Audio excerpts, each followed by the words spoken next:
this is Cassandra on Flash. The subtitle of this talk is Performance and Efficiency Lessons Learned. And I want to kind of talk about those two terms in relation to each other.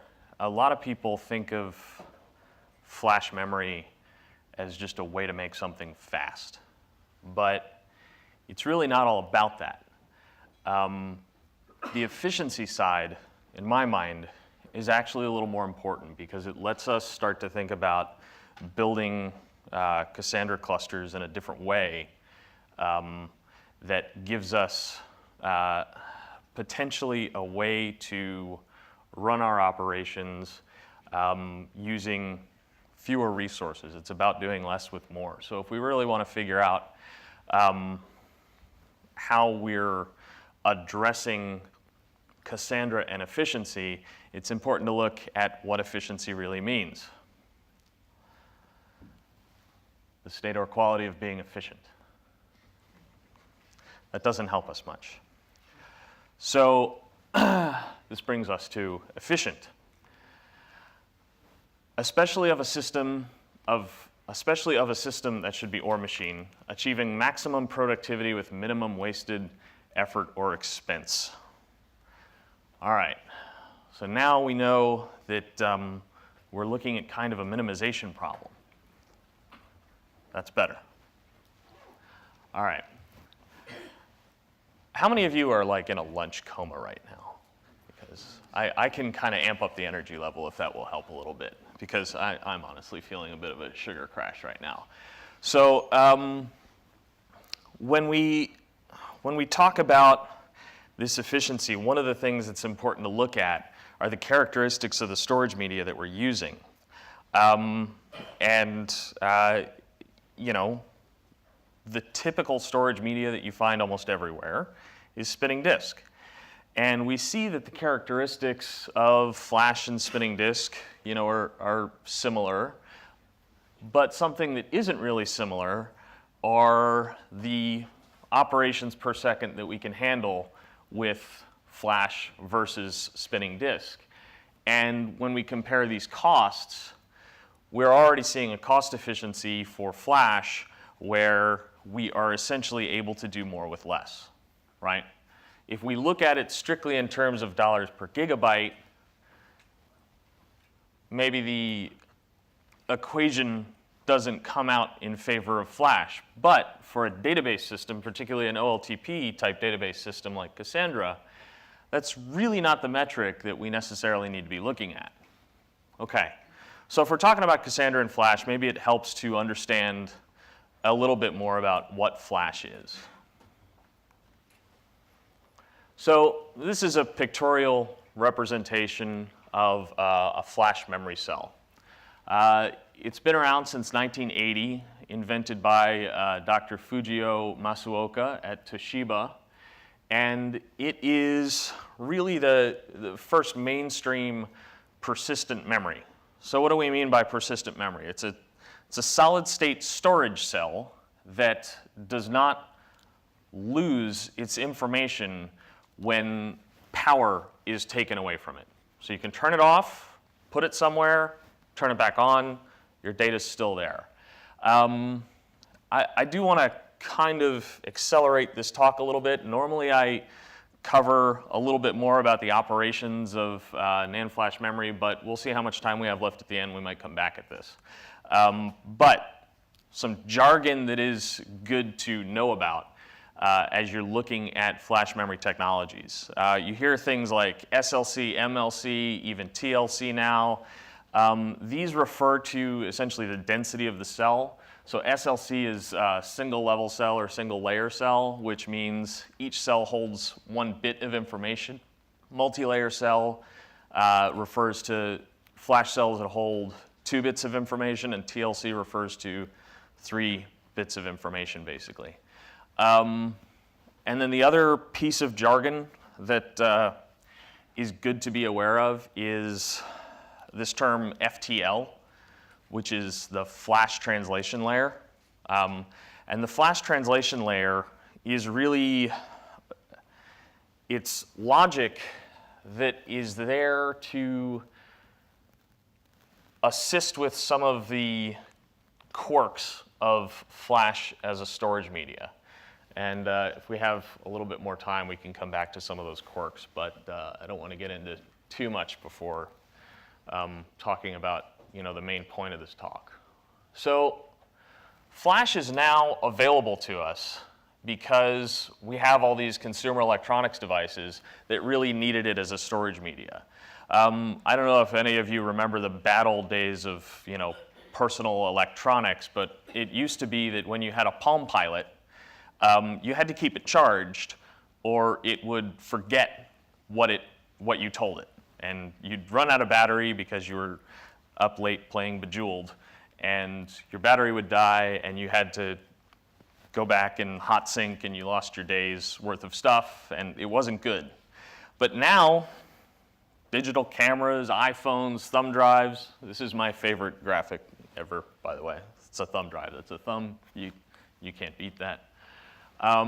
So all these consumer electronics drove the economies of flash such that now we can use them in really, really large volumes inside servers for storage, really.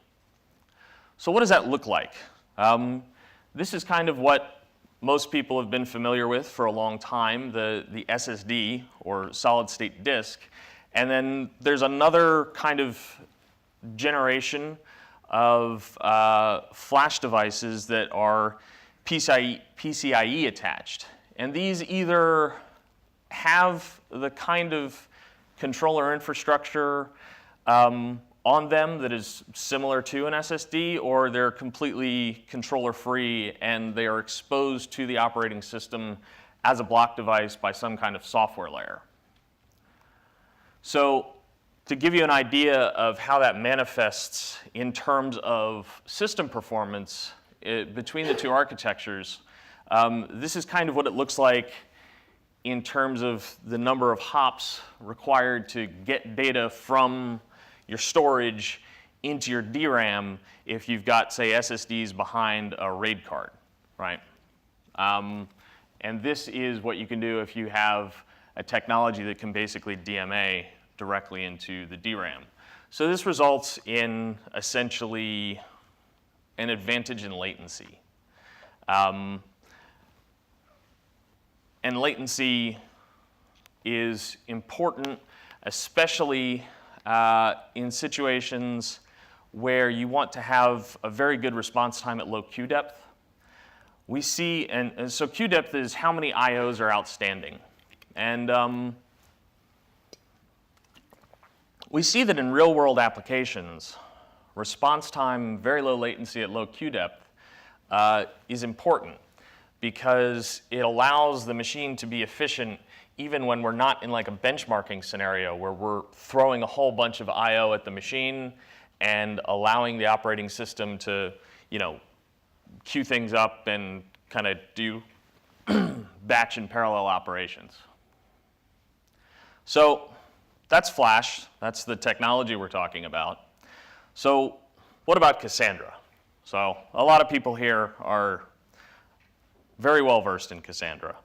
But the parts of it that we want to talk about today are really the read and write path. So let's just go over those really quickly. These are diagrams from data stacks. On a write, we come in, we log the write in the commit log, and then it goes into the mem table. And then at some time later, the data is flushed to an immutable SS table. We all know this. So on a read, we don't touch the commit log. We check the mem table, we check SS tables, and we might have more than one SS table to read for a particular given key that we're trying to retrieve. And because of that, because we're potentially having to go and do multiple physical IOs to get to these SS tables, caching is absolutely critical in the conventional Cassandra architecture. But we've kind of left caching out of these diagrams, which we kind of need to talk about. So there's this rule, right? Key Cassandra design principle is keep your working set or your hot set smaller than your DRAM footprint. And this way, as many reads as possible can be served out of DRAM. And this is critical for good Cassandra performance. So when we talk about hot and cold data, that can be kind of a persnickety relative term, right? How hot is hot? How cold is cold? If you have any kind of analytic going on in your Cassandra cluster, and all of the talks I've been to today so far have talked about using Cassandra as a database for also running analytics against. And so it seems to be that people are doing this. It's not just for online fast reads and writes in a simple kind of key value store. People are using it for complex analytic jobs. And so what does that do to hotness and coldness of data? We kind of think of hot data as the data that was most recently written and most recently being read, right? But if you've got an analytic job, what does that do to the nature of what's hot and what's cold, right? So what do we do if this working set grows? Well, if we've left any DIMM slots open, we can add DRAM, right? And we can do this up to a point per node. But eventually, we fill up, and so what do we do next? Well, we hit this interesting dynamic that is kind of unpleasant in the DRAM world right now. And that is that we can get pretty good price efficiency up to 16 gigabyte DIMMs.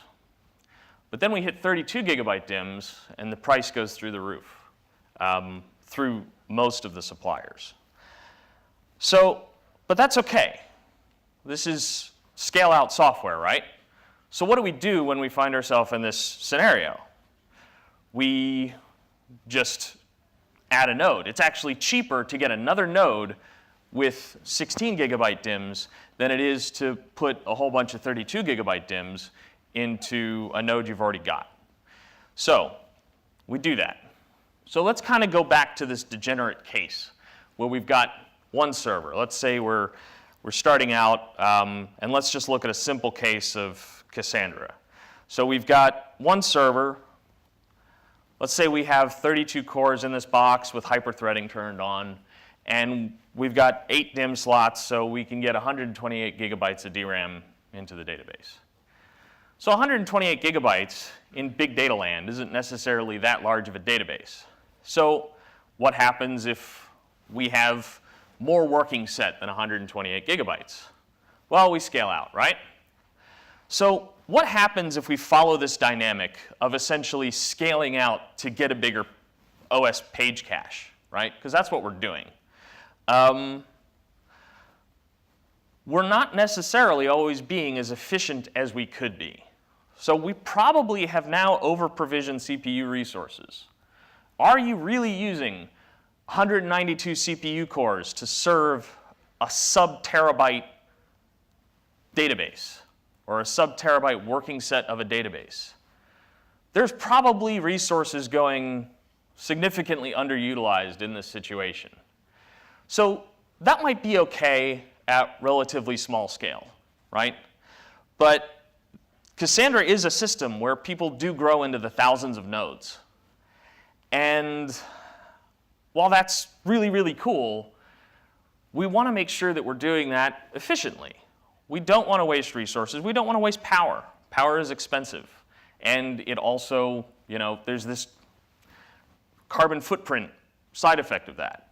So here we're seeing not only do we have more real estate that we have to pay for just to keep machines provisioned in racks, but we're consuming a lot of power, having extra nodes on, having a very large DRAM footprint. The DRAM is pretty power hungry.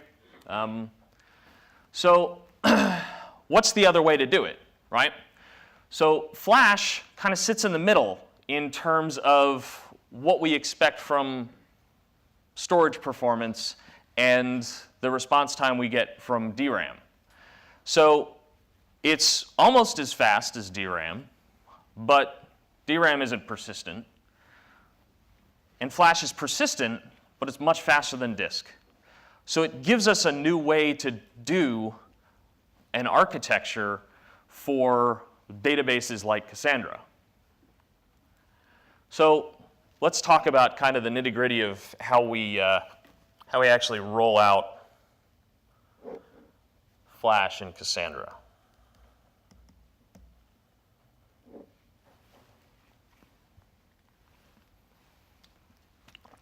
All right, so the first option, which is honestly what most people seem to be choosing to do, is just make everything flash. Don't worry about anything. Just make it all flash, problem solved. But we can also do some kind of more sophisticated, more interesting things that are worth being aware of, because they may suit your situation. We can do data placement, which was addressed by Cassandra 2749. We can use logical data centers to kind of cleverly blend nodes that are flash and nodes that are disk. And then we can also use a flash device as a caching layer in front of, say, a spinning disk block storage setup. So how do we use all flash storage? We just put it in and mount varlib Cassandra at where you've got the flash set up. And essentially the only extra tuning that could be suggested is in many cases you can actually turn compaction throttling off, which as we'll see later can result in some nice even performance, and you don't have to worry about catching up in terms of compaction, which is kind of nice. This is kind of the most, I think, interesting of these options. I want to give a shout out to Marcus Erickson at Spotify, who developed this capability to essentially, it's kind of simple, actually. What it does is it gives us consistent directory placement for column families. So now if we scratch our heads and think about that for a second, say, okay, well, if I have a consistent path that my column family is always going to be at, well, then I just need to make the mount point for my flash drive the column family directory. And now I've pinned a column family to a flash drive. So, and you can go up and you can say, all right, I'll do the same thing with key spaces, and now I've pinned a key space to a column family. So that's really kind of nice. We can have an active data set in a given key space or column family on flash, and I can have other column families and key spaces that live on disk that maybe don't have these particular performance requirements that we're using the flash stuff for. So this is good. This is a nice way to have a balanced system. This one's a little more complex. But I've seen in other talks today people talking about the Orange telecom talk mentioned how they use a separate Hadoop data center that is spinning disk-based, even though they have a flash-based active two other data centers set up for active use. But they've got this kind of batch data center that is loaded with spinning disk. So we can kind of take that idea, and if we're willing to make some sacrifices in our applications, we can get even more efficient with our use of flash. And one of the reasons this comes up is that I talk to people that don't like storing replicas on flash. That just kind of conceptually bugs them. They're saying flash is more expensive than disk, and I don't want to have copies of things on flash. I want the copies of things on disk. So you can kind of achieve that. You could either write your own snitch to kind of do this and figure out where your reads should go. Or you can just say, all right, I've got one data center that might be replication factor 1 or maybe 2, depending on what your application requirements are. And then you've got other data centers that are backed with disk. And you know, if you're writing at each quorum, you can make sure that your writes go to a number of data centers, and your writes are still going to be pretty fast. And then you simply read from the flash-based data center. And this is where you have to build in a little bit more intelligence into your app, because obviously, if your primary read data center has one replica on flash and you have failures there, your application code is going to need to have to know about the other data centers and go out to them in case of failures. You're going to have to be a little bit more conscientious about dealing with failures in the flash nodes if they do occur. But it is an option that people find appealing because of this notion of not wanting to waste a precious resource, right? And then finally, an option that is very interesting for people that have, they do have a hot data set, but it's just a little too big to fit into DRAM.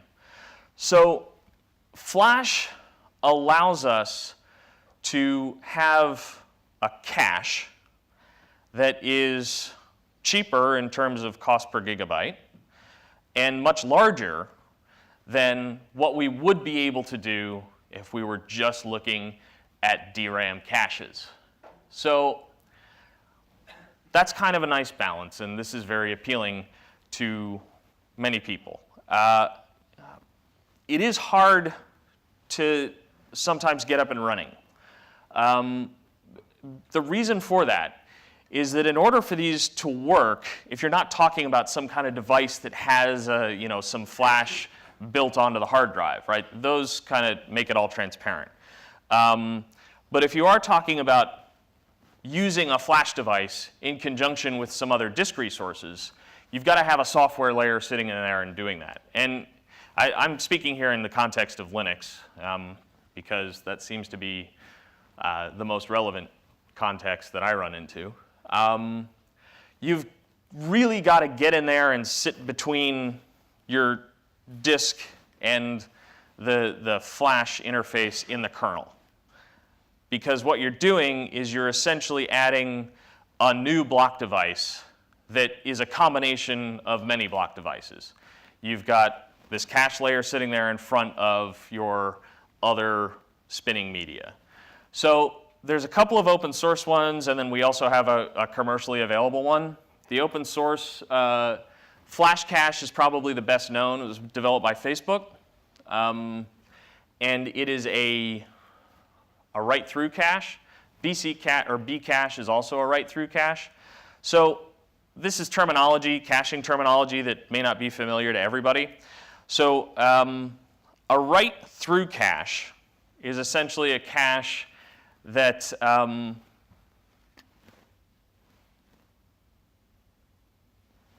okay, I have to apologize. I reversed the terminology in my slides. That's how clear these caching terms are. So flash cache and B cache can work in write-back mode. And write-back mode allows you to primarily write to the cache, and then at some later point, persist those writes off to the spinning disk. So this allows you to kind of accelerate writes as you're also caching reads. In Cassandra, it's not that necessary because writes are not in the critical path, so to speak. And to be honest, it's a lot safer to just deal with caches in write-through mode. Write-back caching is a relatively safe thing to do on a flash device because flash is persistent. But in general, it's more complex to implement a write-back cache that isn't going to screw up your data. So write-through caches tend to be safer. Our commercial cache is a write-through cache. But all of these exist essentially as kernel modules or patches to the kernel. So they do require some invasiveness to be set up that we don't necessarily see with those other solutions mentioned. So in order to kind of fully understand the efficiency story, it's worthwhile to look at some benchmarking so we can see exactly kind of representative performance of what we're talking about. So I've used YCSB because it's very handy. Show of hands, is anybody, or who here is familiar with what YCSB is, roughly? Okay, so enough hands are not up that I'll explain it a little bit. YCSB was developed by Yahoo to compare their own NoSQL engine called Peanuts to Cassandra and HBase and sharded MySQL. And so in order to do this comparison in a way that was representative of the kind of internet behavior they were trying to emulate, they built a workload generator that allowed them to do cache-friendly workloads. So how do you do that? You essentially use a long-tail distribution for your key generator, which means that you're going to have some keys that are frequently generated by the workload generator, and then a long tail of keys that are infrequently generated by the workload generator. So this essentially emulates a hot data set, which is very handy for testing software that was essentially built around caching, right? So this testing uses the opposite of that. Uses the YCSB support for a uniform distribution of keys.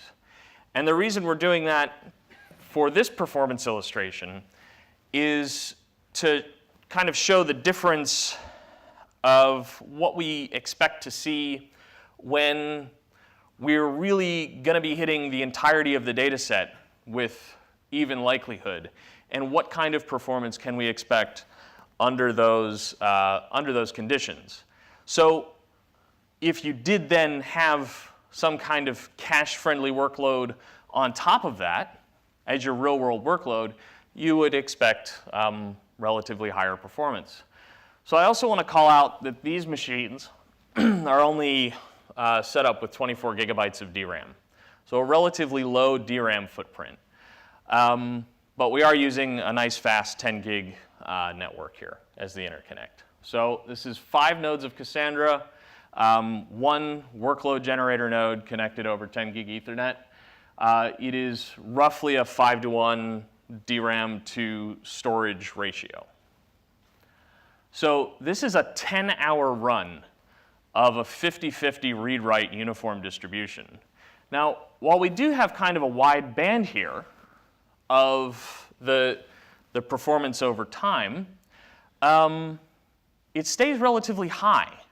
You know, our low spikes only go down to, 44,000 operations per second over 5 nodes. And what you're seeing here is compaction doing a pretty good job of keeping up, even while there's a very heavy workload going on.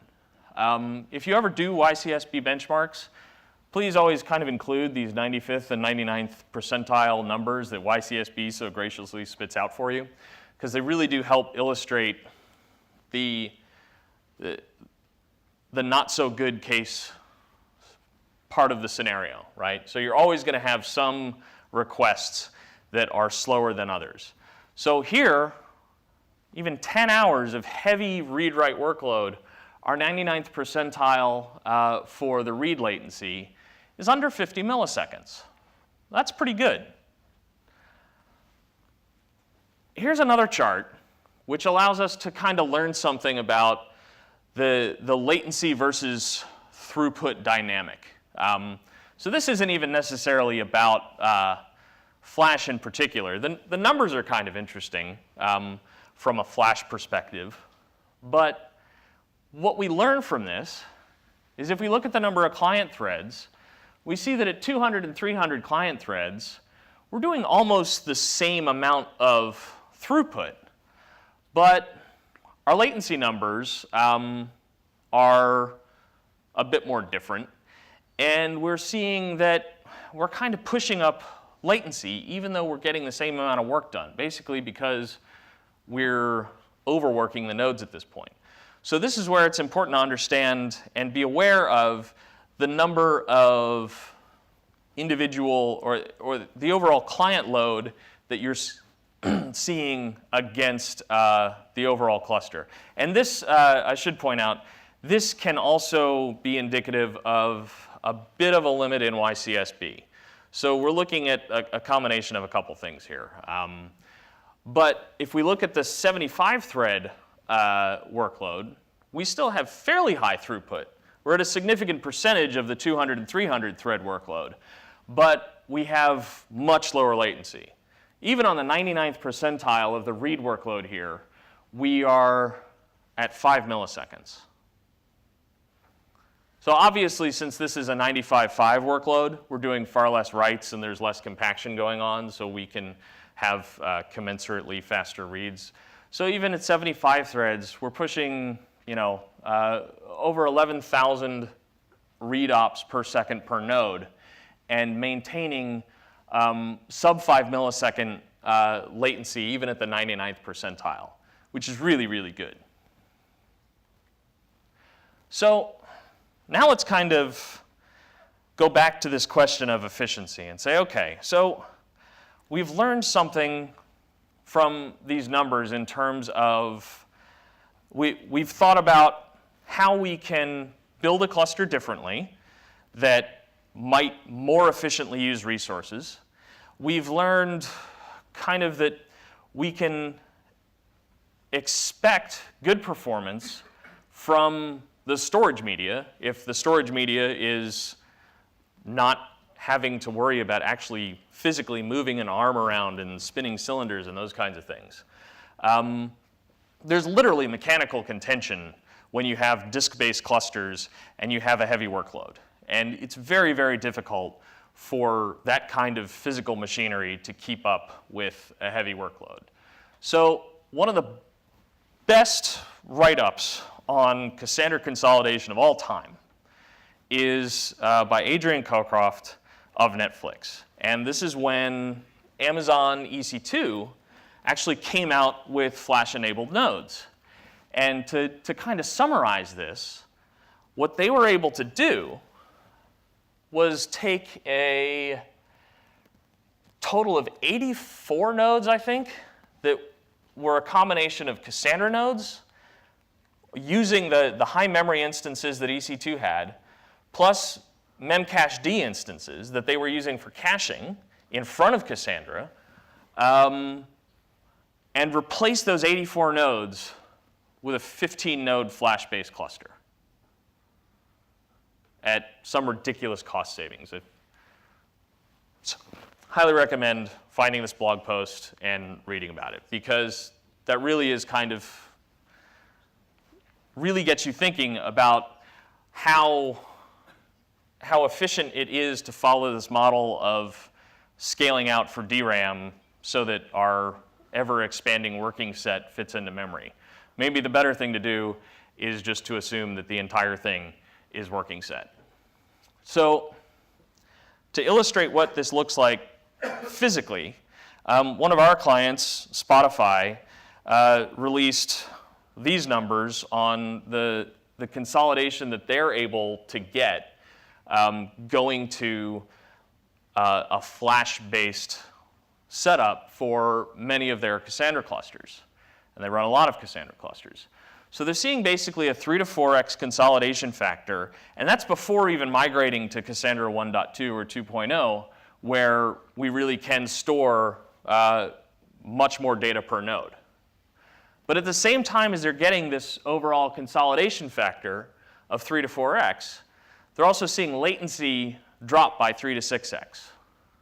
And because of the overall reduction in node, power, and space footprint, this is driving a 2.2x return on investment. So to give you an idea of what that looks like physically,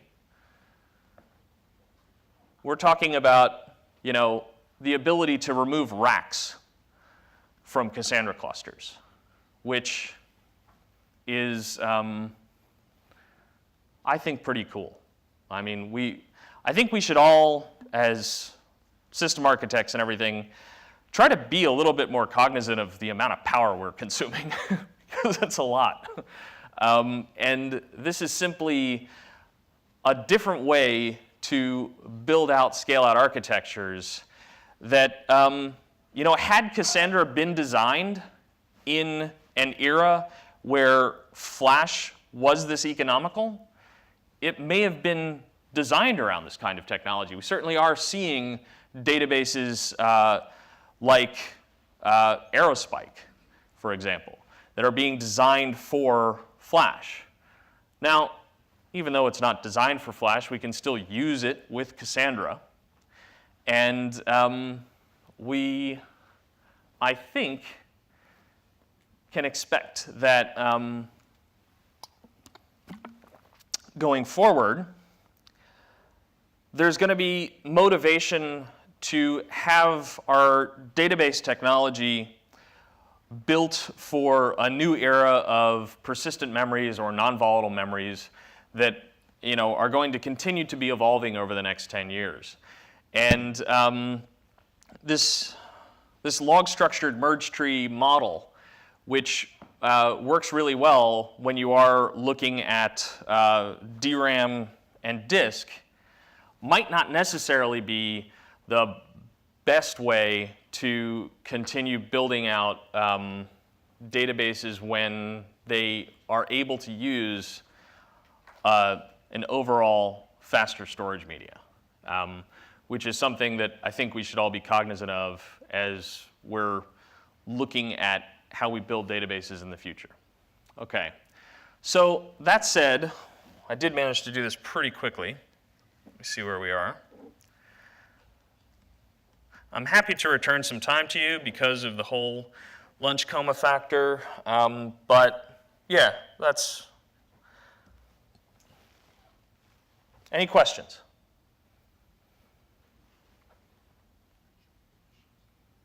No questions, really. That is a total lunch coma effect. In that case, oh, wait, question. Could you compare the price of solutions like normal hard drives, Flash, and Fusion? So, normal hard drives, you're seeing, depending on the source, I mean, cheap hard drives you can find between 5 and 20 cents a gigabyte. And Flash solutions really, throwing Fusion I/O into that bucket, range from cheap SSDs are now, if you're buying hundreds of them, 70 cents a gig. Fusion I/O, the list price for Fusion I/O for scale-out deployments is like $3.90 a gig, but if you're looking at a deployment where you're talking about, more than 10 cards, we will do everything possible to get you the best price, and it will be competitive with, conventional SSD. Any other questions? Yes? What about lifetime and replacement of them? Sure, very good question. So Flash does wear out. Every time you write to it, you damage the media a little bit. And that's where FTLs come into place. They can help, and they have all gotten much better over the last several years. So we don't see things like hotspots in SSDs anymore, where you're rewriting one particular spot over and over and over again and causing a failure by virtue of the fact that you've worn out one spot on the drive. So none of them really suffer from that anymore. We've all got good wear leveling technology in our FTLs. But certainly endurance is one of the Fusion I/O advantages. We have probably the best Flash endurance in the industry. But as you point out, replacement is a factor in how you're building clusters. So with Cassandra using JBOD mode, it's actually pretty convenient with the front swap drives to just be able to take them out and replace them. So here when we deploy Fusion IO in these kinds of nodes, we typically make sure that the DevOps side of things is engineered so that the actual full server is the unit of failure. So that can manifest itself in a couple ways. You know, blades with PCIe slots are a pretty convenient form factor. There are those kind of half-U systems where you've got you know, a single socket or maybe a dual socket with PCIe slots that you can pull out the whole half-U server and service it that way. So we do make sure that when we do these deployments, we've at least talked about those kinds of issues. But you're also going to be replacing PCIe-based flash a lot less frequently than conventional SSD type flash. Yes? So what the speeds of PCIe bus versus SATA, are they comparable? Is PCIe faster? PCIe is much faster. So I want to say PCIe as a bus is way faster than even our drives. So like one drive will get 1.5 GB per second of bandwidth off or throughput off the drive, whereas the entire SATA bus, I think, can be rated for 6 gigs. You really have to use an awful lot of drives to get up to that. You know, it's really for Cassandra, it's more the latency numbers that are of interest, and what you typically see in a conventional SSD is latency numbers in the range of, you know, a small number of hundreds of milliseconds, whereas this is, or PCIe flash in general is tens of milliseconds, just because there's that direct access to the CPU and DRAM complex. Other questions? Nope? 5 milliseconds, did you mean microseconds, I hope? You said 10 milliseconds? No, sorry. For conventional SSD, on the order of a small number of hundreds of microseconds, and for PCIe, tens of microseconds. Scared me. Sorry. No, if we've gotten up to hard drive seek times, then something has gone wrong. Okay. All right. Thank you for your time.